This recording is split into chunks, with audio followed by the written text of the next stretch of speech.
Hello everyone, welcome to Tech Team. Today in this video, I'm gonna show you how to record a Zoom live stream in your laptop. Before starting the video, please subscribe to Tech Team. So let's go.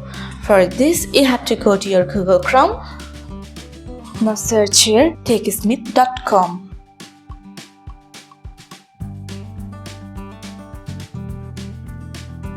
Here you will find the option of download. I have already the software in my laptop. You have to download this. After download this, you have to go to your Zoom app. You have to press on your Camtasia software. Then you will find the red option and green option. You have to press on red option to record this and you have to press on green option to edit this. That's it. So this is how to record a Zoom live stream in your laptop. So guys, that's it. You can do this. I think this video is very helpful to you.